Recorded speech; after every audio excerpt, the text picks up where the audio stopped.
Ito yung usually nakikita natin sa Boracay, but on this video, I'm gonna show you the other side of Boracay.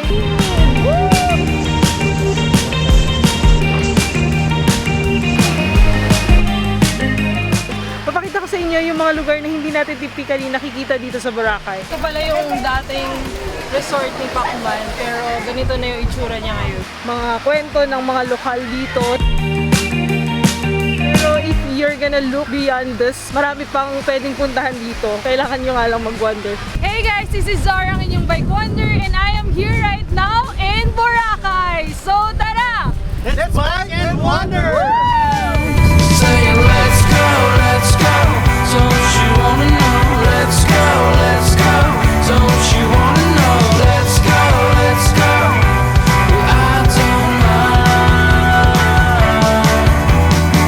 Habang bored at nakaupo ako, biglang may nag-email sa akin from AirAsia. G daw ba ako sa adventure? Of course! I won't say no to adventure. Kaya hindi na ako nagdalawang isip pang bumiyahe agad to Manila. I'm on my way to the airport right now. At after 2 years, makakalipad na tayo finally. Tagal kong hinintay tong araw na to. A day before, nag-decide akong wag na lang magdala ng bike for this trip. Baka mapa-extend pa ako. We're flying to Boracay with AirAsia. We're so excited for this adventure. Yung pag-travel before tsaka yung pag-travel ngayon, sobrang iba na siya kasi kinakailangan mong pumunta dito at least 3 hours before. Meron din mga requirements na kailangan mo i-comply. At least beforehand, nasikaso na siya.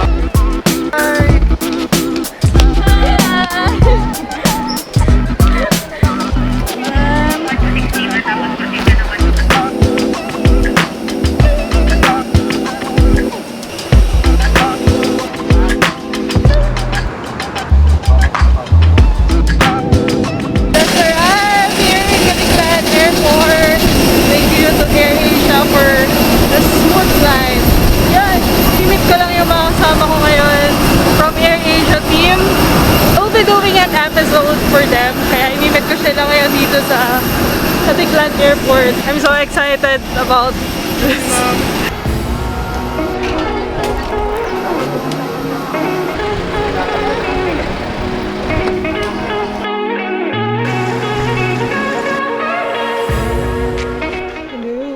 Hello! Sila mga kasama ko sa video na to. Bien ba? Ay! Rod. Hello kay Rod. Hi! Beach. Topi. Yung mga halimaw na videographers. Hello. Bien. Hi. Sila mga makakasama. Harating na ako dito sa Belmont Hotel. Dito kami mag-check-in and we're gonna check out this place. Bongga no. So dito kami matutulog.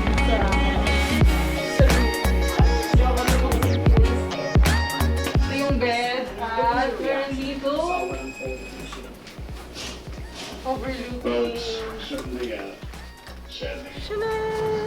Kasama ko si Bea, siya ang roommate ko for 4 days. Yes. Relax lang muna kami at mahaba-haba pa yung araw. Nag-meet lang kami ng Unisikad at in-explain sa amin yung mangyayari all throughout. Pupunta na kami sa mainland at doon kami magdi-dinner. Ano lang to, chill-chill lang, pre-production. Dito kami sa Congas at meron sila ditong authentic Thai food.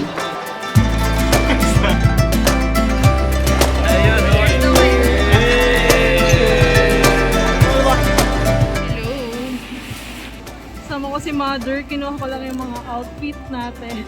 Sumunod siya dito sa Boracay. Ingat ka. It's 11 p.m. and we just finished meeting with Department of Tourism and Unisikad. Bukas pa lang talaga magsisimula ang totoong adventure. So, see you tomorrow. Bye. We partnered up with Unisikad. It's a bike community here in Boracay where you can avail your bike tour package with bike rental. There's an easy route for beginners and there's a hard ride for experienced cyclists. Yung easy route, usually patag lang naman ang pupuntahan. Sa D-Mall, Pasalubong Center at Mangroves area lang for 2 hours depending on your pacing. Kaya sure na sure kakayanin talaga to ng mga beginners. At yung hard route, dito mo makikita ang other side ng Boracay. Kaya I highly suggest na mag-ensayo muna kayo bago itry ang hard route para mas makakita kayo ng breathtaking views. Sa Bulabog Beach kami nag-meet at pinahiram na rin nila ako ng bike. Dito ko na-meet yung mga ilang members ng Unisikan. Nag-start yung Unisika when they contact all the leaders of the group. So there are like 9 groups here on the island. Maraming naapektuhan ng pandemic. Kung nga, napapasok din dito sa bahay, karoon na nabuo na ng may mga groups. Me as the president, I am really pushing this for my friends and for the people of Boracay. I'm not really making any money out of it, but my heart is for the people and for my friends na who lost their livelihood for a while and ngayon lang lahat nakakabangon. And with the help of DOT, Bita Toa, and Maltoa, with the help of Unisikat, yun. I'm so happy that this is really going to push. Yung magiging bike guides will be coming from all different groups also. Merong spills, merong safety protocol. So we are really legit since nag-undergo yung mga bike guides sa seminar with a safety protocol and so on and so forth. So it is really going to be safe for them. We have the selling point, no, that we are accredited by the DOT and we even have the SEC. We just got the SEC. For Bulabog Beach. 9 AM, medyo late na, nagsimula na ang adventure. Una naming pinuntahan ang Keyhole. Pero bago kami makapunta dito, may dinaanan muna kaming mga ahon na kung first time at matagal ka nang hindi nakakapag-bike, sure na sure, mapapatulak ka talaga. Pero dahil medyo ensayado naman ako, masasabi kong banayad lang ang mga ahonan dito. Ito, nadadaanan namin itong Ocean Bay. May mga hotel lang dito at sobrang refreshing ng wind. Woo! It's a picture perfect kind of world with you, world with you. It's a picture perfect kind of world with you, world with you. Narating na namin ang Keyhole.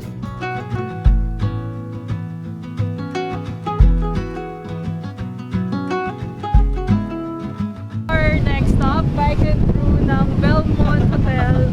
As part of your tour, makakapag-avail kayo ng free donuts at saka ng free coffee. Ang maganda kasi dito is, nandito ka sa tapat ng rock formation at makakapag-unwind at wind ka na rin kahit pa paano at the same time. Alam nyo guys, hindi naman talaga nakakapayat ng biking.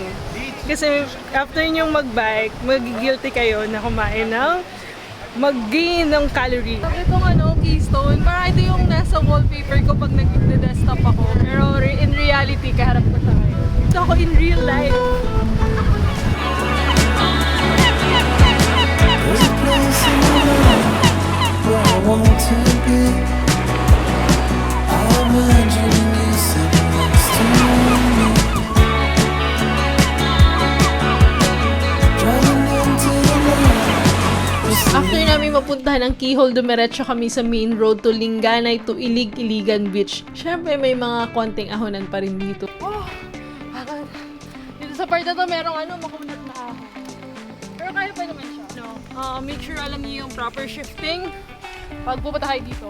Kaya nandito naman kami sa third stop namin, yung Iligan Beach. Kung titingnan nyo dito sa mapa, ito yung dulo ng Boracay. And then kanina nandun kami sa Keyhole and then doon sa other side is yung Puka Beach. Ang ganda kasi hindi mo in-expect na napakalaki talaga ng isla ng Boracay. Ngayon, ikot-ikot lang muna tayo at i-wonder natin itong Iligan Beach. Actually, ilang beses na ako nakapunta dito sa Boracay. Mga 5 times at never pa ako nakapunta dito. Ang maganda kasi pag nagbabike ka, you can go anywhere you want. At yun, makakapunta ka sa mga hidden places na hindi lang basta-basta napupuntahan na access ng cars. At ang ganda dito kasi hindi siya ganun ka-crowded. Sa part na to, hindi lang siya ganun ka-pino. Kaya tinawag siyang Puka Beach. May mga halo kasing shell yung mga sand. Pero white sand pa rin naman siya. Eh, ang vibe naman yung mararanasan mo. So tara, tingnan naman natin yung ibang side. dito po sa Boracay po is mahaba po pasensya ng mga e-trek driver tsaka mga driver po ng masasakyan. Kasi once na nagbabike po tayo or kami, imbes na sinahan nila kami or papagalitan is nag-giveaway po sila sa mga cyclists. Kaya po maganda po talagang magbike dito sa Boracay kasi mga parang Boracay is bike friendly na po. Kakatapos lang ng bike trip namin, ng hard. So okay lang, hindi naman siya ganun nakakapagod kasi sobrang relaxing ng ruta dito. Pero at the same time, kung gusto mo nga ma-experience yung magandang view, mag-ensayo ka bago ka pumunta dito para at least mapuntahan mo yung other side ng Boracay. At hindi namin napuntahan yung isa pang destination, pero still good enough naman na yung mga pinuntahan namin at sobrang worth it siya. Magla-lunch lang kami and then we're just gonna relax the whole day. Yeah. Tapos na kami mag-bike, kaya ngayon magpo-food trip muna kami. Ano ba yung must-visit restaurant here in Boracay? So tara, let's wander!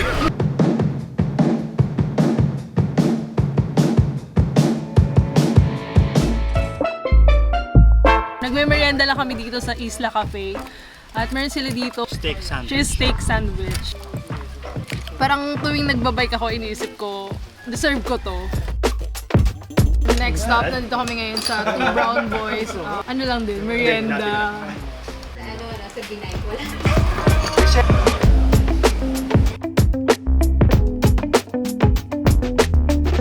Nandito kami ngayon sa Noni's at isa siyang vegan restaurant. Pero meron din naman sila mga ina-offer na meat. At ang maganda kasi dito is, healthy pa rin siya kahit meat yung kinikater nila. So best seller nila is itong adobo. Black rice yung kanya kasama. And then kakaiba yung sauce niya kasi color orange. Kasi walang soup. Kaya Walang soy sauce. Hindi sila gumamit ng soy sauce. Hindi pa rin tapos ang merienda. Nandito kami ngayon sa Caspar. It's a Mediterranean cuisine. At meron din sila ditong kebab na makasarap.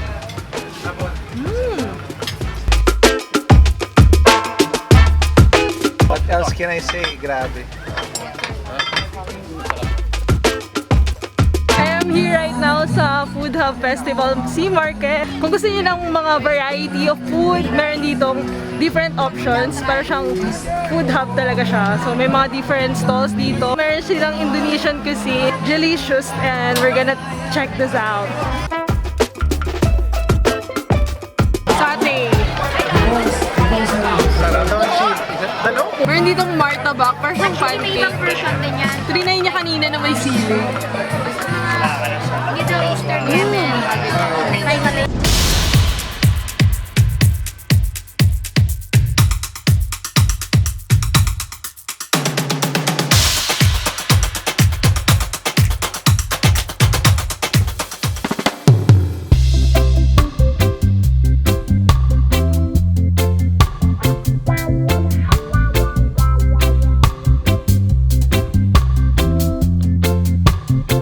Sila ditong Bistek Tagalog. I-try ko lang siya.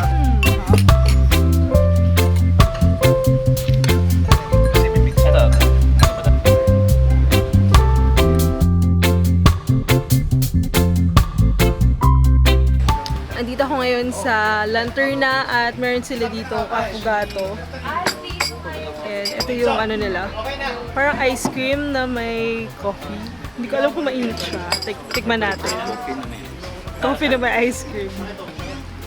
Rod, try na natin. Sarap. Gawa pala siya sa seaweeds.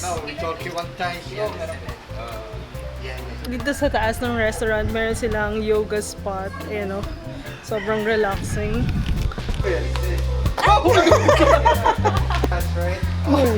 After 4 days, ngayon lang nagpakita yung sunset dito sa Boracay. Siyempre, hindi mo dapat mamiss tong sunset. Magpapahinga lang ako muna right now. Ang dami ko pa kasing kailangan i-edit because tomorrow, magbabike pa tayo. Hindi pa tapos ang adventure natin.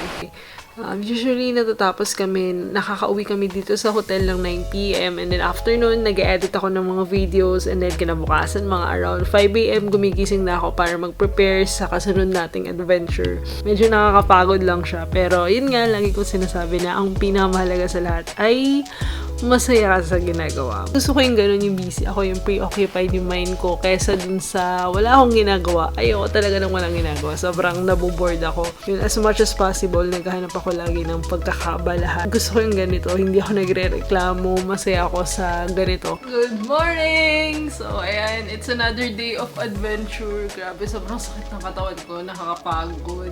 Oops. Nagpe-prepare lang ako ng gagawin ko kasi mamaya mag-ano kami. Magbabike pa kami around. And yun nga, it's the time of the month again. Buti na lang meron ako ditong Jeunesse Anayon Sanitary Napkin. Ultra Thin Super Absorbent Night at 100% cotton breathable na rin siya. Lagi ko itong dinadala. Compare sa other napkin, meron siyang anion strip na nakaka-reduce ng dysmenorrhea and menstrual discomfort. Available siya sa Lazada and Shopee. So, mabibili siya doon. Shoot pa kami ng mga bike scene dun sa Belmont. Mamaya magka-kite surfing din kami. Ngayon, try ko yung kite surfing. And first time ko marinig tong kite surfing. Advice mo sa mga first timer.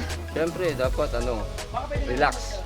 Kinakabahan ako ng konti, pero kakayanin natin to. Life is boring without adventure. Conquer your fear, and let's do this.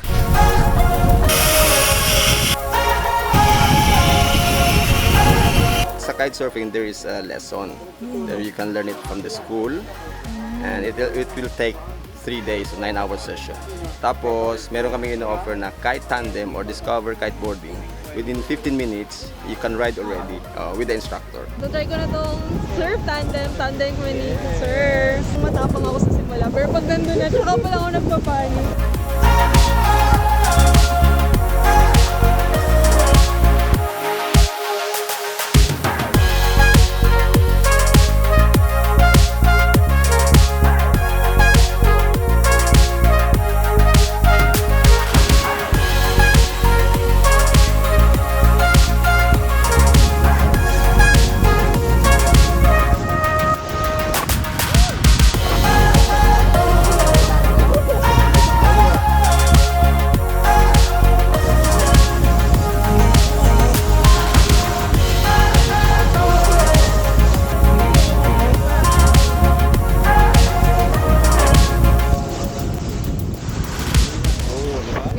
Solo, kasama ko si Kuya. Malaya na ako. Dito ka lang pala hindi mapopol eh. Pero alam mo yun, minsan lang yung mga ganitong moment eh. Sobrang saya ko. As in, gusto ko siya matutunan pero kailangan ko pa kasi na additional 5 days para matutunan yun. So next time, tatry natin yung may course. Para kasing wakeboard siya, nakakaiba. It's more on the floor, tapos After naming mag-kite surf, nag-dinner muna ako kasama ang parents ko at ito ang nakita ko. Ano nga? Ano yan? Uso to. Oh? Nabudol. Oh? Nabudol. Bakit? Eh uso, pag pag may ganito ka sa Boracay, halos nakikita mo uso, mga nakaganto sa I wake up in the morning in this great blue state. Golden fingers caress my face, slips through the window. Tapos may 4 days nakalat siya dun sa pag-shoot ng video for AirAsia. Yung 3 hours ko, inalat ko siya para ma-explore ko yung Boracay na sarili ko lang. Hindi ako nakadepende sa ibang tao. Nung nakatanggap ako ng message ko at niyaya akong mag-bike around Boracay, hindi na ako nagdalawang isip pa. Nag-G agad ako. Pinuntahan namin ang mga na-miss ko nung shoot, ang off-road at ang matatarik na part dito papuntang Mount Luho. Dito kami dumaan sa Bulabog Beach. Totoong matarik nga dito. Maiksi lang naman siya, kaya kayang-kaya naman natin. Ang mga kasama ko dito, iba't iba ang mga propesyon nila. Si Jury, na naging videographer ko, nagtatrabaho sa hotel. Si Amy, ay Amy pala, nag-work sa restaurant. Si Sophie, may-ari ng bar at restaurant. Si Cha, isang dentist. Si Jenny, diver naman dito. At si Sir Mark from Unisikad, swimming instructor. Malamang sa malamang, lahat sila na apektuhan ng buhay nung nagka-pandemya. dahil karamihan sa mga lokal dito nakasalalay ang pinagkakakitaan sa turismo ng isla. Magiging malaking tulong ang bike tour para sa mga lokal dito upang makabawi kahit papano sa mga nawala dulot ng pandemya. Papuntang Mount Luho na daanan namin ang dating resort ni Pacquiao dito sa Boracay. Nung nagbabay kami dito, ang daming mga lokal at mga kabahayan dito at may off-road pala sa Boracay. Akalain mo yun. Nag-breakfast lang muna kami sa Cafe Marua.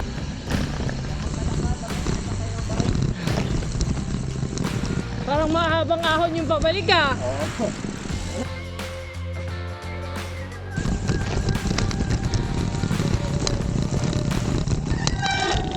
April 26 po, 2018, nag-close yung Boracay West Co. Since nag-start po yung closure ng Boracay, naabot po siya ng 25+5 na galing shoreline, papuntang 30 meters po. Ito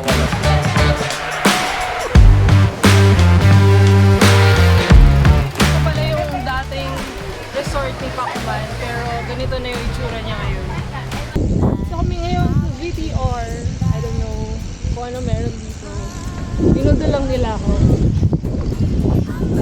To fly down 65, hit the coastline in the sunshine. I'm going to find my new high, hit the coastline in the sunshine. Freedom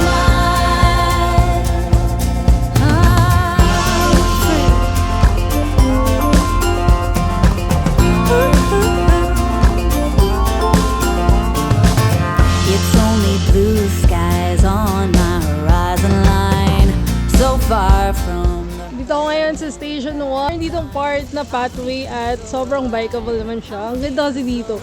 Katabi mo yung dagat. Oh. Hey, yeah. I'm ready to fly down 65, hit the coastline in the sunshine.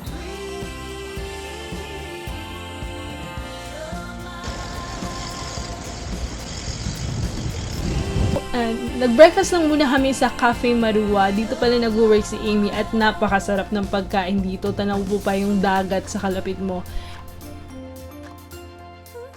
Eto lang yung struggle ko tuwing last day ko na. Kada may namimit ako, namomotivate akong mag-extend pa. Kasi ba mga activities Kaya dito ako for days. So dito ako ngayon sa Casa Pilar, kasama pa rin sila at mag-breakfast lang kami kasi mamaya alis na ako dito. Sayang ngayon ko lang sila nakilala. Extend. Babalik na lang ako. Babalik Flight cancel, activity, water sport is cancel. Flight also cancel. So, Kailangan mo mag-extend. Makinig sa kwento ni Jenny. oh yan! Work and run ka lang, wala na. Hindi mo na-enjoy. Pag tinanong ka, how about, did you see the black girl there? Did you see the girl there with the white, with the ano, cleaning the... I don't know. O, diba? Totoo talaga. Advice ko to sa'yo, pag mahilig ka mag-travel, the best part is outside ng pinipil mo, outside. Parang kumbaga may front ka, yung back other side, di ba? That's the best. Doon mo maintindihan lahat na, ay, this is the all about pala, di ba? Kaya dapat, you extend after your work. Thank you. Nice to meet you. Nice to meet you. Bye. Ingat sa biyahe. Thank you. See you soon. Bye-bye. Balik Si kayo Julie, ulit dito, photographer ko.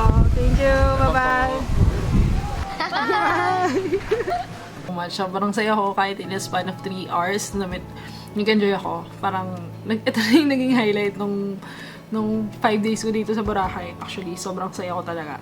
Parang, ako, asay nila kasama. Natutunan ko kay Jenny, na pag mga ganito yung ginagawa mo, at least mag-alat ka ng time for work at mag-alat ka ng time for yourself. Usually, after shoot or kung tapos na ako sa ginagawa ko, humihiwalay na ako sa kanila, nagkakaroon ako ng me time.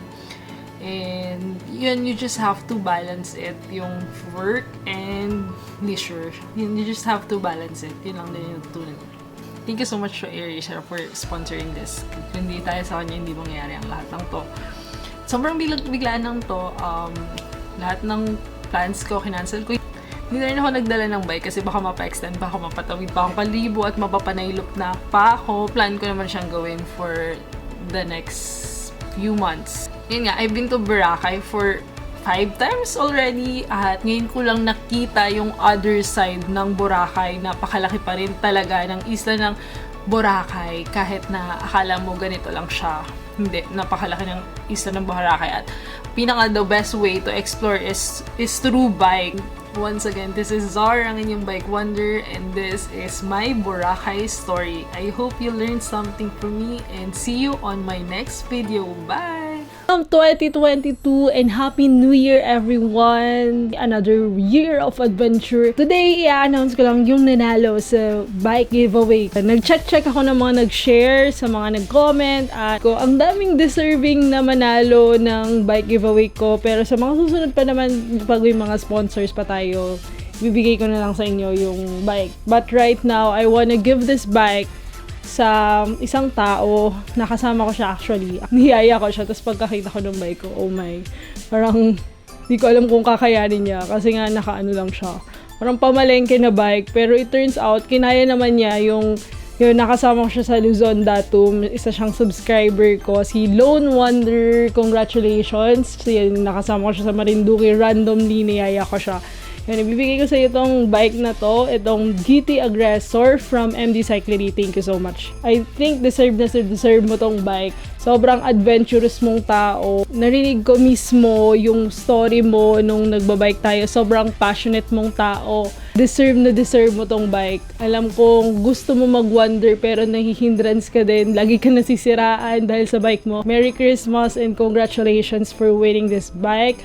Lone Wonder, you may message me tomorrow for the giveaway. Congratulations! For the Nixie giveaway, ang napili ko ay walang iba kung hindi si Rai Talenco. Congratulations for winning Nixie Poncho. You may message me on January 5 sa Instagram account ko. Sabi sa akin ni Rai Talenco, to the beautiful person that you are, congratulations are to this 55k milestone. I know that 55k is more than 55 million worth of subscribers to you. I see and I could feel the hard work that you put in every content that you create. Wow, sobrang thank you sa mga inspiring message nyo. And just feel free to comment inspiring words below. Yun lang din. Ang isa pang nanalo ng Nixie giveaway ay walang iba kung hindi si Vladimir Dorolang. Congratulations! Napakasipag niya mag-comment from the start. I think deserve mo to para magamit mo sa mga adventure mo. Thank you so much for watching this video. Bye! One thing you shouldn't miss is the sunset here in Boracay. Ay, na-miss ko siya. Ang bilis niya mawala. Grabe.